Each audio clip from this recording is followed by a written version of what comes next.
Hello नमस्ते, आपके लिए एक और रीडिंग लेके आ चुकी हूँ और आज का टॉपिक रहने वाला है आपके विरोधी चिल्ला चिल्ला कर दे रहे हैं अपनी सफाइयाँ।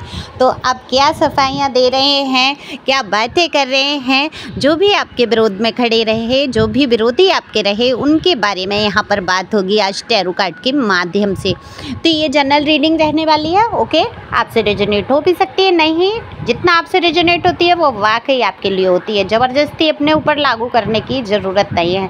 देखो, जितनी भी टैरो रीडिंग होती हैं यूट्यूब पे वो सारी जनरल होती हैं, किसी की पर्सनल नहीं है। तो उसके हिसाब से अपने आप को नहीं लेना है, विचारों को नहीं बनाना है, ठीक है। आप पर्सनल रीडिंग करा सकते हैं अगर आपके मन में कई विचार हैं, कई प्रश्न हैं, कई दुविधाएं हैं, तो उसके लिए पर्सनल रीडिंग के लिए नंबर दिए रहते हैं। लोग सारे ही टैरो रीडर ने लगभग दे ही रखे हैं संपर्क के लिए। तो जहां भी आपको सहूलियत लगे करा सकते हैं रीडिंग।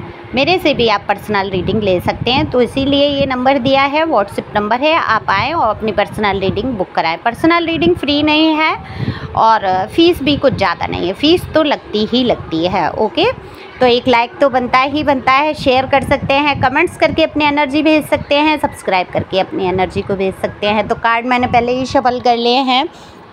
तो अब मैं बात करूंगी आपके विरोधियों की। आपको अच्छी तरीके से पता है कि ये विरोधी आपके कौन हैं। देखो, लाइफ में, जीवन में कई ऐसे उतार चढ़ाव आते ही हैं इंसान के कि ना चाहते हुए भी लोग उनके विरोध में खड़े हो जाते हैं। इसमें देखो, आपकी तो गलती है नहीं कि आपने विरोधी बना लिए। आप सीधे सरल रास्ते पे जा रहे हैं, ज़बरदस्ती लोग आपका विरोध कर बैठते हैं, क्योंकि आपके अंदर वो जो अच्छाइयाँ देखते हैं, जो वो चीज़ें देखते हैं, या आपकी जो वैल्यू लोग करते हैं, वो उन पर बिल्कुल भी सहन नहीं होती है।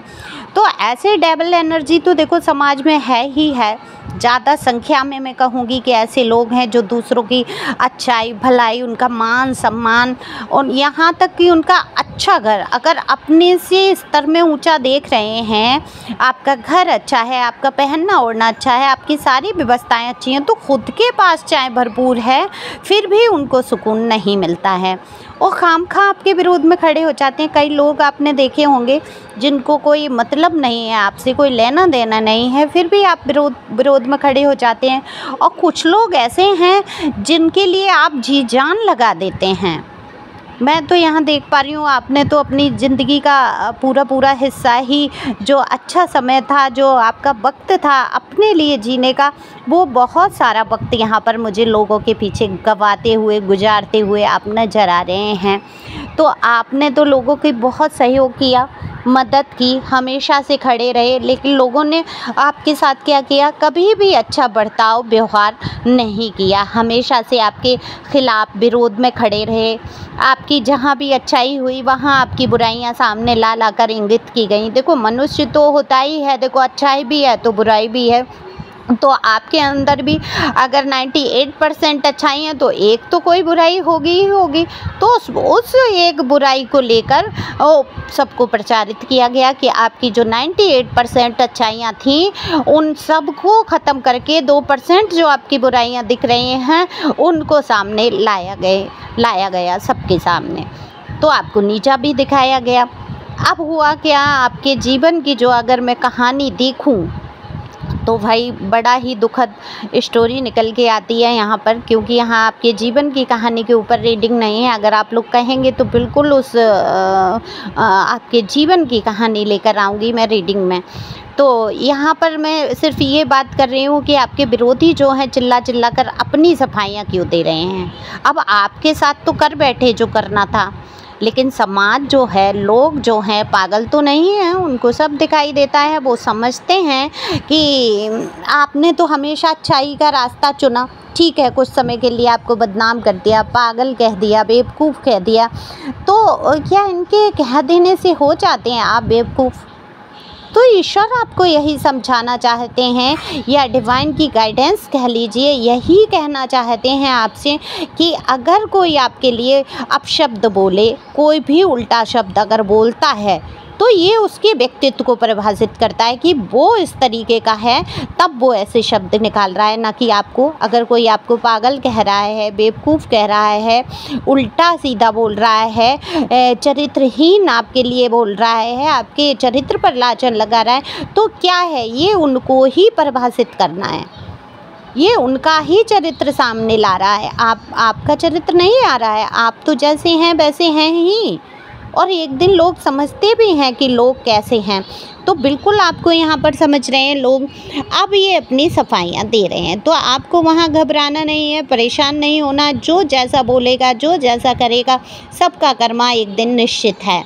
तो आपको धैर्यपूर्वक आगे चलना है, क्योंकि अगर आप कोई कदम उठा लेते हैं तो देखो ईश्वर न्याय नहीं फिर करते। आप छोटा सा भी बदलाव या कुछ करने की कोशिश करते हैं तो वहाँ पर ईश्वर आपके प्रति न्याय नहीं करेगा। तो अगर आप ये चाहते हैं कि आपके विरोधियों के साथ आपके दुश्मन जो बन बैठे या आपके खिलाफत जो करते हैं उनको कड़ी से कड़ी सज़ा मिले, तो आपको क्या करना है, आपको शांत बैठ जाना है, अपने ईश्वर का ध्यान करना है और ईश्वर पे छोड़ देना है। तो आपने तो छोटी सी सज़ा सोची होती है, लेकिन ईश्वर क्या करते हैं, उनके साथ बड़ी से बड़ी सज़ा निर्धारित कर देते हैं, क्योंकि कर्मा करने में स्वतंत्र हैं सारे प्राणी। चाहे किसी का अपमान कर दो, चाहे किसी का सम्मान कर लो, और चाहे अपशब्द कह लो, चाहे मीठा बोल दो, ये मुँह आपका है, ये मन आपका है, ये दिमाग आपका है। तो जैसा व्यक्तित्व आपका होगा, दूसरे वाले के सामने वाले के साथ आप व्यवहार वैसा ही करेंगे। तो आपने अपने व्यक्तित्व के हिसाब से काम किए हैं, आप ठहरे प्योर सोल, आप ठहरे मन के सुंदर, और हर तरीके से ईश्वर ने आपको सुंदर बनाया है। तो क्यों ना आप सुंदर व्यवहार बर्ताव करेंगे लोगों के प्रति। तो आपने हमेशा से अच्छा बर्ताव किया है लोगों के प्रति। ठीक है, कभी कभी गुस्सा आ गया, कुछ बोल दिया, तो इसका मतलब ये तो नहीं आप बुरे हो गए, क्योंकि गुस्सा आना भी लाजमी है। आप ईश्वर की बनाई हुई रचना हैं, एक इंसान हैं, और कहीं ना कहीं भावनाएं आपके अंदर हैं, और जिसके अंदर भावनाएं हैं उसमें कहीं ना कहीं प्यार, क्रोध और हर चीज़ शामिल होती है। क्योंकि अभी आप इतने बड़े संत महात्मा तो हो नहीं गए, कहीं ना कहीं आप धीरे धीरे उस जर्नी पर निकल रहे हैं। तो अपने क्रोध को आपने काफ़ी शांत किया है, और डिवाइन भी आपको यही कहना चाहते हैं कि क्रोध करने से अपना ही नुकसान हो जाता है। ये आपने कई दफ़ा पढ़ा है, सुना है, देखा है। लेकिन एक बार मैं तो कहती हूँ, भरपूर क्रोध करिए, जो भी आए। अगर प्यार आ रहा है तो भरपूर प्यार कर लीजिए, जी भर के प्यार करिए, जी भर के प्यारी बातें कीजिए। और अगर क्रोध आ रहा है तो जी भर के क्रोध कीजिए, और जब जी भर के आप क्रोध कर लेते हैं, निकाल देते हैं अपनी आत्मा से, अपने दिल से उस क्रोध को, तब जाकर आप बिल्कुल फ्रेश और अच्छा फील करते हैं। बिल्कुल यहाँ पर मैं देख पा रही हूँ कि जो है आपने अपने आप को बहुत ही शांत रखा है, हर चीज़ के लिए रोका है। तो देखो, रोकना नहीं होता है, जो भी दिल में आए बोल डालो, जो भी करना है करो। रोकेंगे आप तो क्या होगा, कचरा इकट्ठा हो जाएगा मन के अंदर। कहीं ना कहीं ऊपर से तो आप रोक लेंगे अपने आप को, लेकिन अंदर अंदर जो मन के मैल चलता रहेगा, या गुस्सा या क्रोध अंदर ही अंदर, वो आपको खा जाएगा। तो आपको क्या करना है, उस चीज़ों को निकाल देना। अगर सामने वाले व्यक्ति से आप नहीं भिड़ना चाहते, नहीं कुछ कहना चाहते, बिल्कुल किसी के साथ उल्टा व्यवहार करके अपना क्यों कर्मा बनाना। तो मैंने बता ही रखा है कि कॉपी पेन लीजिए, मन भर के जो मन में आए लिखिए, जितना गुस्सा आए उतना लिख दीजिए और उसको जला के बहा दीजिए। देखिए फिर आप अंदर से कितना फ्रेश हो जाते हैं। क्या हम डस्टबिन में कूड़ा ज़्यादा दिन रखते हैं? नहीं ना, वहाँ भी कीड़े पड़ जाएंगे।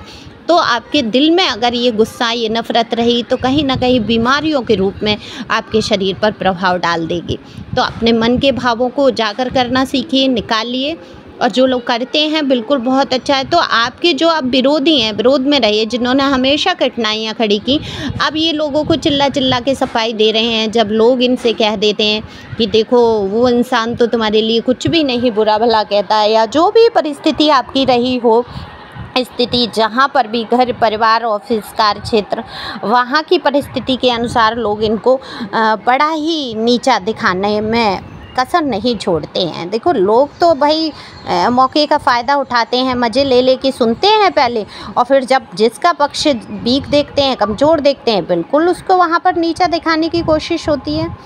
तो नीचा इनको दिखाया गया है, और तब ये अपनी सफाई दे रहे हैं जब इनको अपनी समाज में बेइज्जती होती नज़र आ रही है।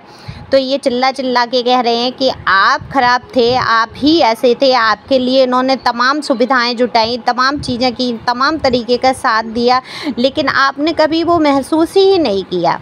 आप ही गलत थे, आप महसूस नहीं करना चाहते थे उन चीज़ों का, उन साथ का। आप ही हमेशा से इनसे विरोध में खड़े रहे, इनसे दूरी बनाते रहे, इनसे दूर भागते रहे। ऐसी कुछ सफाइयाँ दे रहे हैं कि आपने ही हमेशा इनका बुरा किया। तो अपनी सफाइयों में ये बौखला जाते हैं और बिल्कुल चिल्ला चिल्ला कर लोगों को बताना चाहते हैं, जहाँ बात भी नहीं हो रही होती है वहाँ भी बात छेड़कर और अपनी सफाई देना शुरू कर देते हैं। तो यही तो इनकी बौखलाहट बता देती है कि ये कितने कमज़ोर हैं। बिल्कुल आपके विरोधी अंदर से बेहद कमज़ोर हैं, आपके खिलाफ़ षड्यंत्र रचे, इसके लिए तो बड़े मजबूत रहे, बड़ी बुद्धि चलाई इन्होंने। और अब जब आ पड़ी है खुद पर खुद की बुराई बदनामी होनी शुरू हो गई है, समाज में अपना एक स्तर बनाने के लिए ये आपके ख़िलाफ़ बोल कर अपनी सफाइयों को दे रहे हैं। तो सफाइयाँ देने से हो कुछ नहीं जाता है, क्योंकि ईश्वर ने तो सब देखा ही होता है और ईश्वर सब पर नज़र रख रहे होते हैं। ऐसा कोई पल, ऐसा कोई क्षण नहीं जाता है जो हमारे कर्म जो है ईश्वर से छिपे होते हैं। और ईश्वर हमारे कहाँ हैं?